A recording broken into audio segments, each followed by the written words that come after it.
那小朋友还有三有余四不足的中医的体质，好，有哪三有余呢？就是心肝有余，好，阳有余，然后阴不足，肺脾肾阴不足，好，那这一类是什么意思呢？我们中医来说啊，哈，在古代的一个治疗的方式，思考疾病的方式是用五脏学说，说肝心脾肺肾。那这五脏呢，跟我们现在西医所说的心脏啊、肺脏啊、肾脏啊、肝脏是不一样的哈。我们是把同一类性质的东西归类于一脏，然后它有一定相似的性质，然后也可以用相对应的这一脏的医学的哲学观念去思考，然后给予相对应的药物。那比如说心有余是什么意思呢？心在我们中医来说是一个比较偏火上炎，比较偏一个容易蓬勃发展的意思。所以心有余的话，比如说小朋友他常常一个感冒他就会发烧发得很厉害，然后睡得很不好。那肝呢，调畅气机或者一些内分泌有相关。所以比如说小朋友的体质是肝有余，他常常说，如果说一个摸到一些小树叶啊，他就皮肤很痒啊，或者是说突然啊就发起脾气来啊，很急躁，你要安抚他，他才会停下来。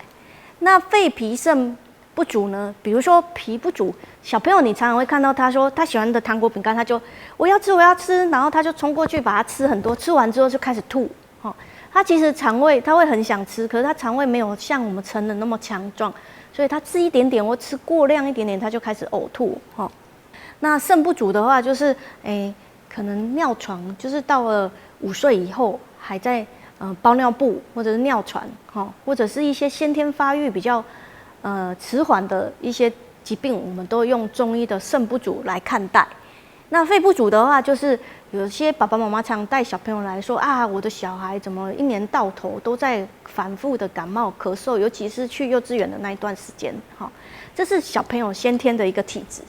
大概就是这些哈。就是肺不足的话，就是没有办法去抵抗那个外邪，就是外邪其实就是来训练他的免疫的哈，所以小朋友常反复的感冒。那肠胃的部分的话，就是肠胃消化比较不好啊，容易鼻塞流鼻水啊，痰很多不会咳哈。那心肝有余，就是如果一发烧，甚至会到抽搐哈，小朋友那个热痉挛的症状，就是小朋友常见跟成人不一样的体质。那像这一类的体质的话，我们就会有相对应要怎么样处理小朋友的一些卫教比如说容易比较兴奋的啊，或者是容易发烧，或者是容易有热痉挛的小朋友，我们这一类的小朋友他的心肝火比较旺，我们就不应该要让他吃一些比较烤的、炸的、辣的、甜腻的，饼干、糖果、洋芋片那种容易引起激发他身体比较容易发炎的食物，而且要多补充水分，甚至可以给他喝一点莲藕茶，像现在夏天有没有莲藕茶、桑叶茶，这一类都可以给他试试看，白木耳、黑木耳这种都可以滋阴降火。那肺脾肾不足这一类的小朋友是比较偏虚症的小朋友哦。那他们什么东西不能吃太多？最近夏天的话，大家很常听到小朋友天天在家里吃冰块